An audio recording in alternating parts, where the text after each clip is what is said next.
Welcome to the latest episode of the Motorvait Supplier Showcase.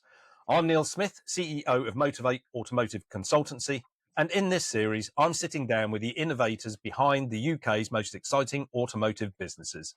Whether they're game-changing startups, industry disruptors, or established legends, we'll be diving into the latest digital and physical products currently shaking up the UK vehicle retail space. If it's making waves, we'll be covering it.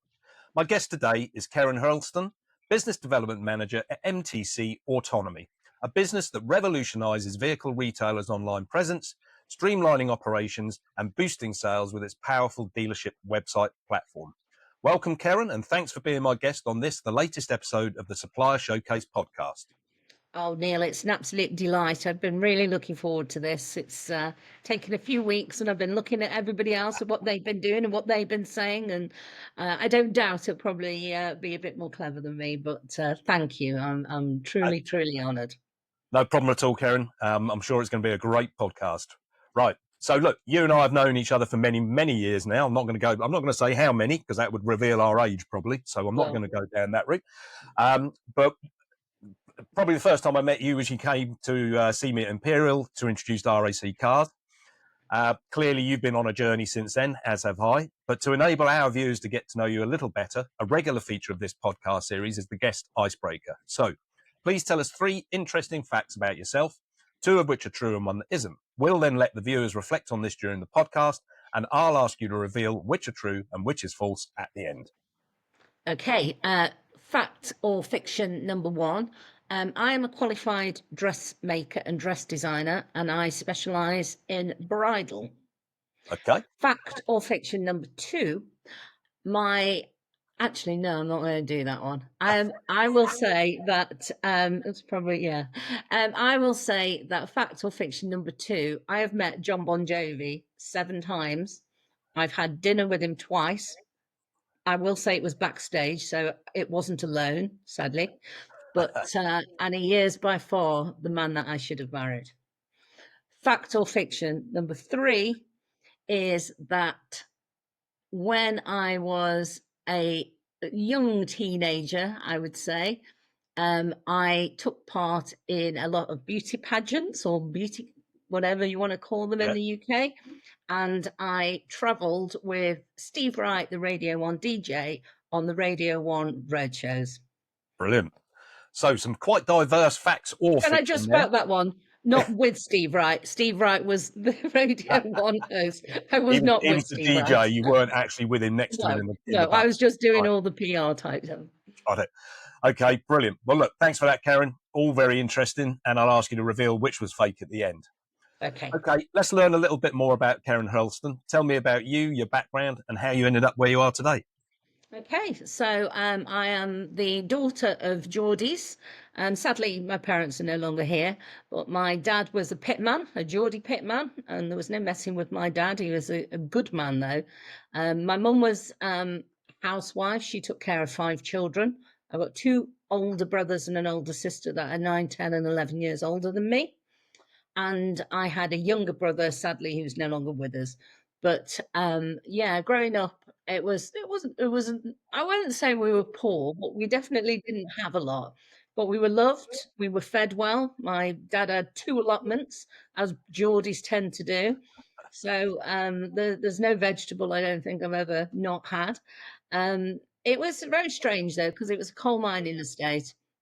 And from a very early age, I knew I didn't really want to be like the girls and the boys on that estate. I knew I wanted to do more. My parents really struggled with, how I didn't want to be involved with local activities, etc. I worked hard at school. When I left school, I went on to college and qualified in particular things. But I also went into sales, and I also did a lot of local activities and PR. I quickly realised that by helping out at Radio Stoke, etc., I could get into different types of sort of media.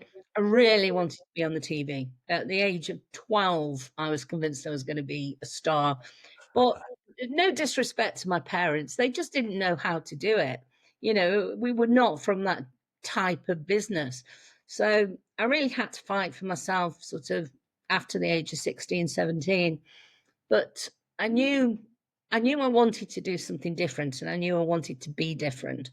So yeah, I went into sales while I was at college. I worked in the best jeans shop in Hanley in Stoke-on-Trent.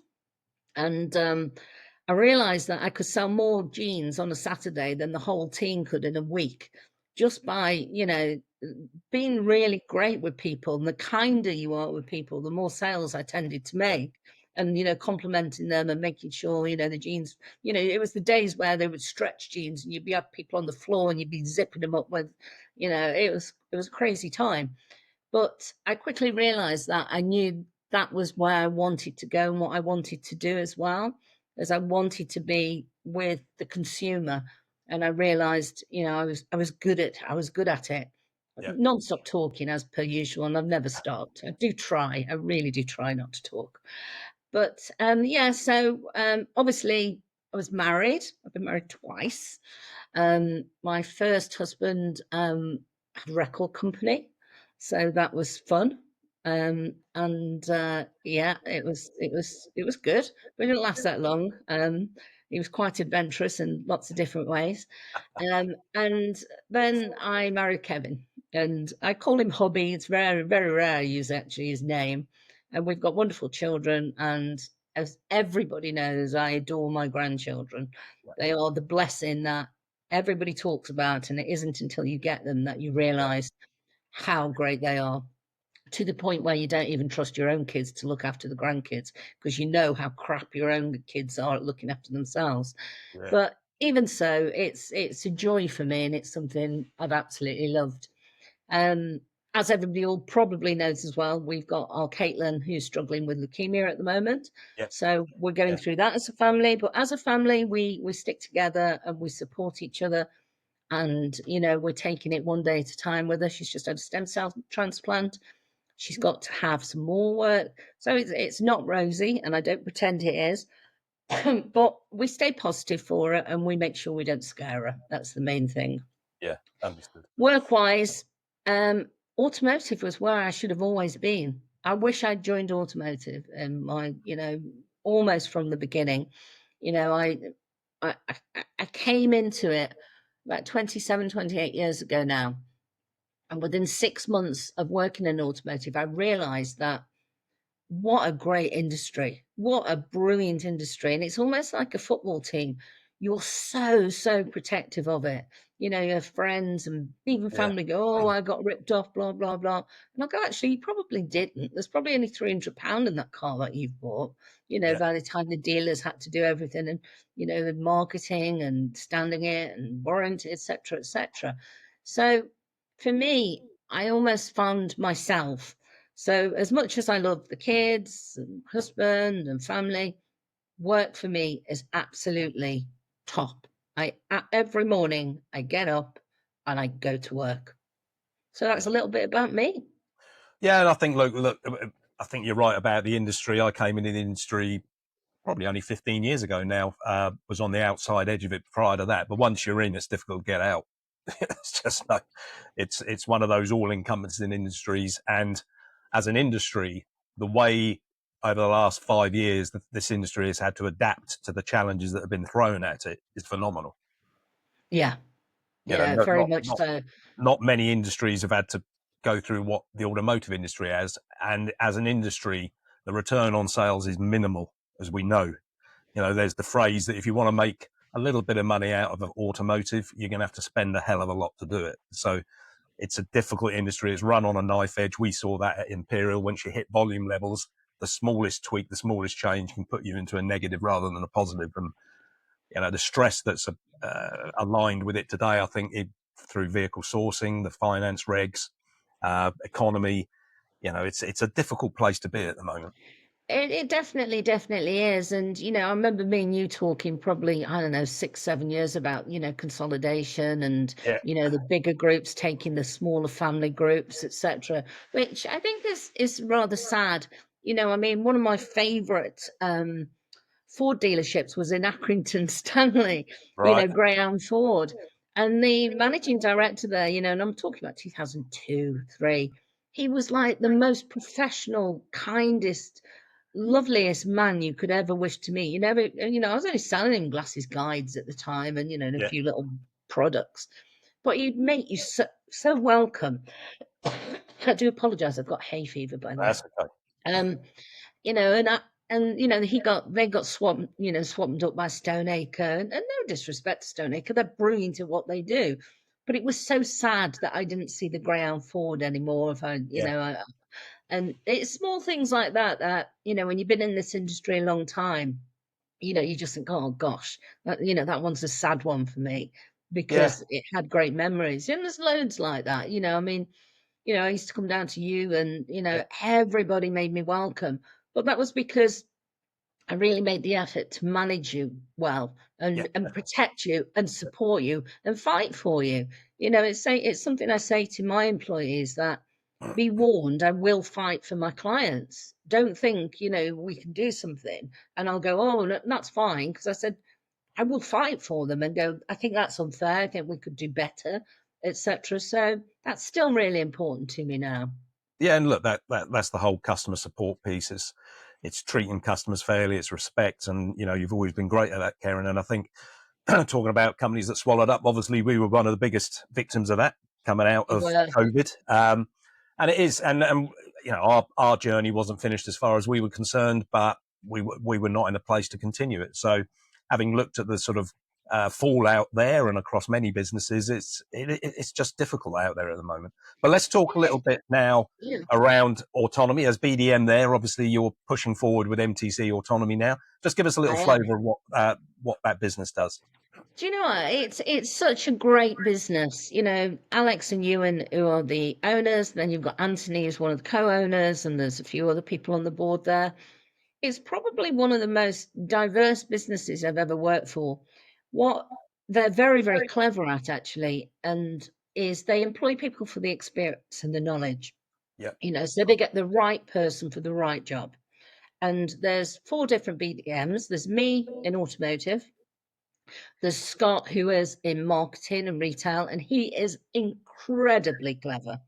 Then you've got lovely Joe, who does all the pharmaceutical stuff. As you can imagine, that's going at the moment yeah. because of all the latest technology Tariff. regarding the weight Oh, loss well, you've got drugs, etc. Yeah. yeah, and then you've got the Then you've challenge of got the tariff with the US. So, oh, Yeah, yeah, absolutely. And then you've got Andy, who does the government, and the real serious yeah, stuff.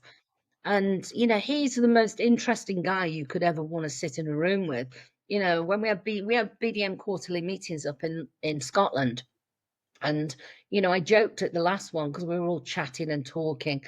And Andy's so professional and so intelligent. And I said, if King Charles was to walk in here today, it would be Andy he would choose to have a conversation with. yeah, He's that type of guy.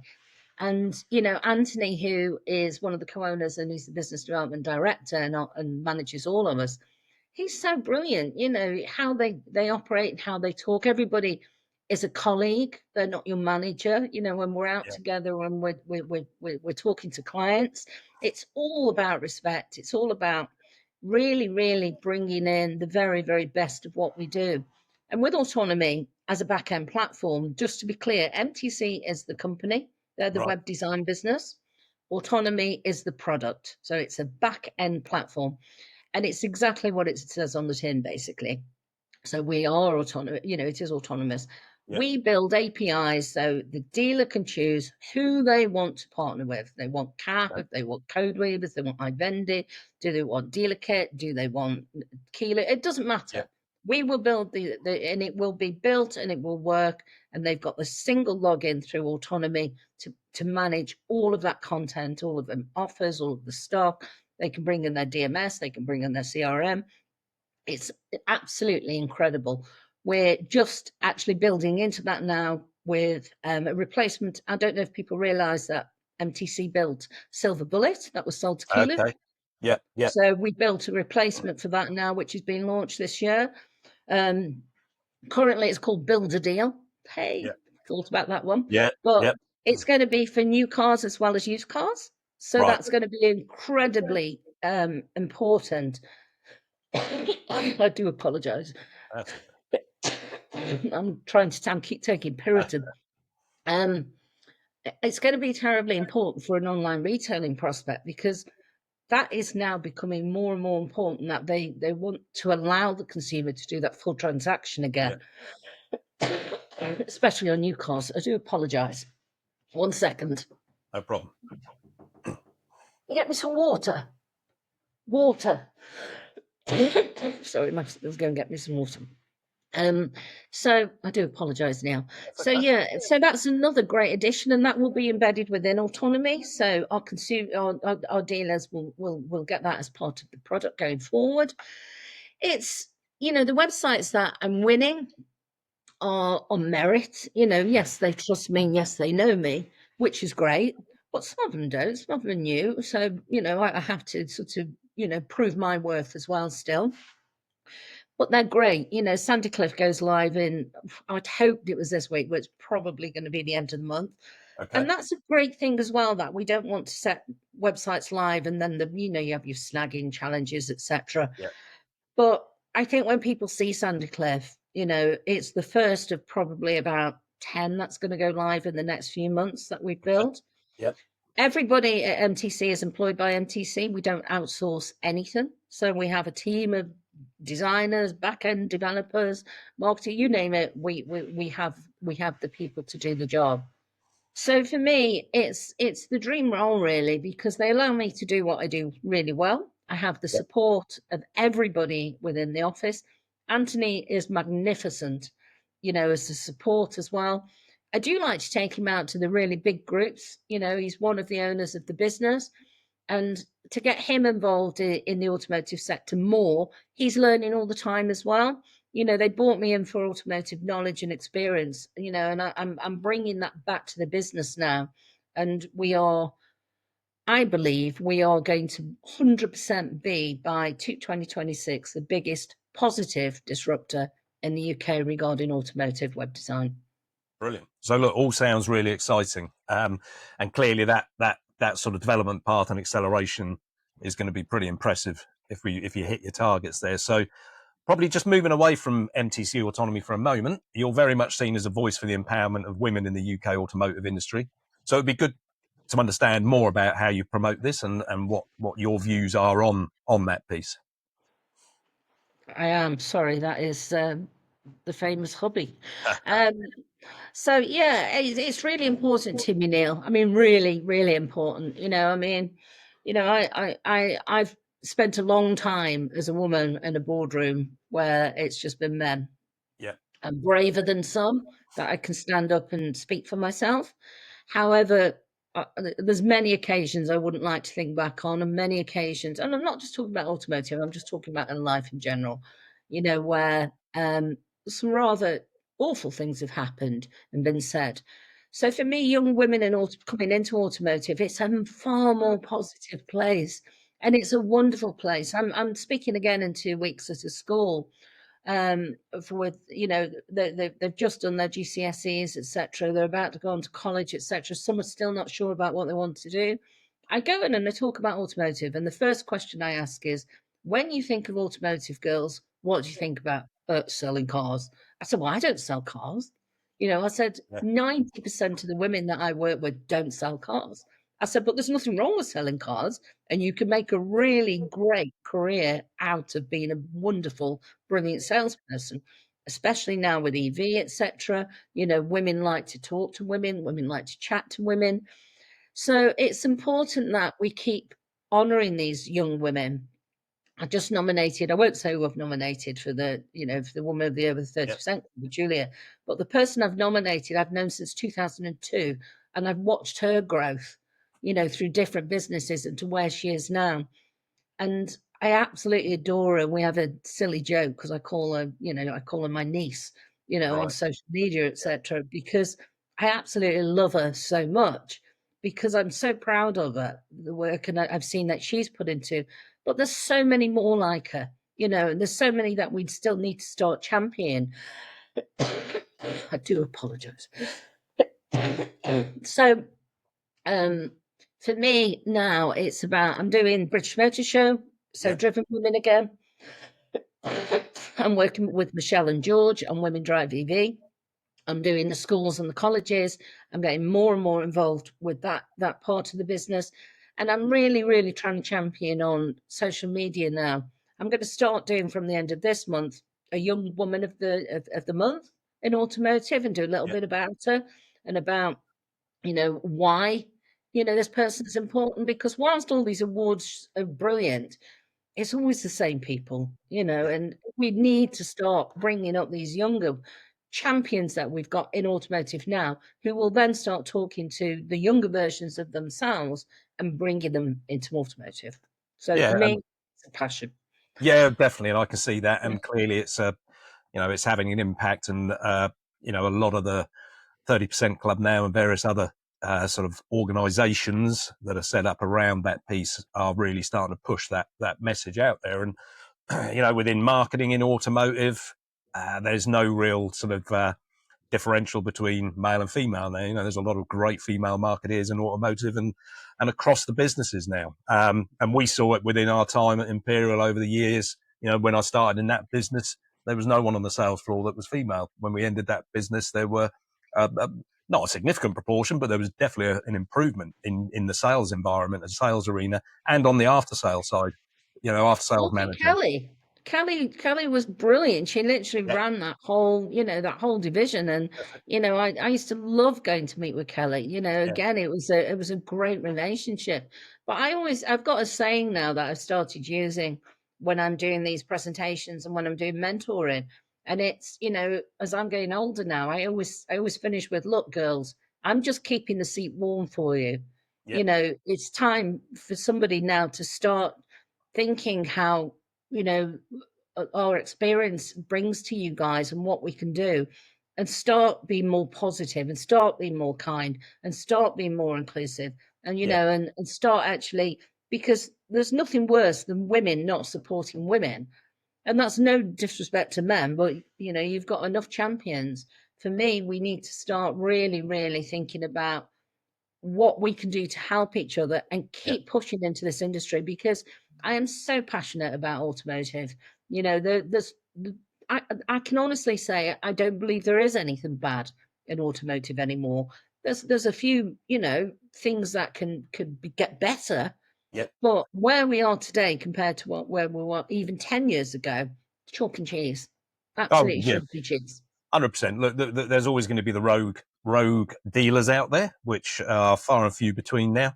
I was on a call with a dealer in Australia a couple of days ago, just catching up with a dealer, and the level of support that those dealers over there get from the government in terms of the sort of vehicle rejection piece or the compliance piece, there's so much more support for the dealer over there, and I think we're in danger over here now that, although clearly we want consumers to be treated fairly, the level of compliance now and regulation is Uh, stifling businesses and I strangling. agree. I absolutely agree. My late brother Anthony, actually, he was actually a politician, and if he'd been alive now, I'd have been using every single pressure on him to Yeah, to be in, down in government, and saying, look, you need to be shouting louder.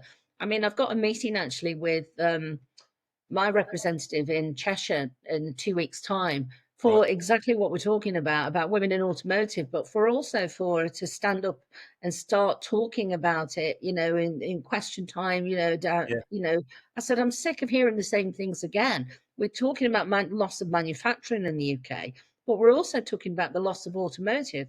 And yeah, automotive brings in probably more revenue than most sectors, yeah, and the tariffs can't even start to even think about what's happening over in America at the moment, yeah, but it is impacting the world. I was at the VRA with Philip Northand and team, and we were at Cox in Leicester, and the amount of vehicles there sitting because of tariffs, etc., because of the backlog now, I've never seen it so full, and I've been mm, there hundreds of times, but it was heaving, and that's just one site, brand new Land Rovers, brand new, yeah, it's absolutely scary. So, yeah, I agree with you. We've got the Robert Foresters, etc., shouting for us, but yeah, he's alone. We need more. We need Dashback for a start. Well, yeah, and look, look, we ain't going to change it overnight, but there has got to be some support coming. Just if we look at EV sales, if we look at support for dealers with the latest finance crisis, the claims companies all over them, it's not a great place It's now. nonsense. It's Yeah, nonsense. I mean, my elder brother rang me about the, claiming against yeah, finance. And I went, if you do that, Billy, I said, that is it. We are done. I said, you're retired. You're really well off, compared to others. And you're trying to scam back, a couple of £100. I yeah, said, stop it. I said, it's absolute nonsense. yeah, I said, you all drove away in a vehicle that you were happy with. yeah, I said, why should the person, selling you that vehicle not be paid to do the job that they're doing? I yeah, said, it comes back to what the very, very start of this call today, actually. There is such a minimum amount of profit in vehicles. yeah, You know, yeah, definitely. and the consumer does not understand that. So money making expert or whatever his name is, he Yeah, can do one. yeah. He think he's sitting at his home with his £20 million and whatever. It's nice for some, Well, and I but think when we get back to that basic, the fact of the matter is that if you're doing really well as a vehicle retailer, you're achieving 2% return on sales. The cost of running these businesses, it's the massive. ongoing cost, the investment, and it just seems to be now that profit is seen to be a dirty word. Whether it comes from handling and organising the finance for a customer, or any profit retained in a vehicle, or value add product sales, it's becoming increasingly difficult for dealers to run businesses successfully with the challenges that are put in front of them. But we're not here to change the world. We're No, not going to we're change the not. world. And look, Positive. yeah, positive. We're nearing the end of the podcast.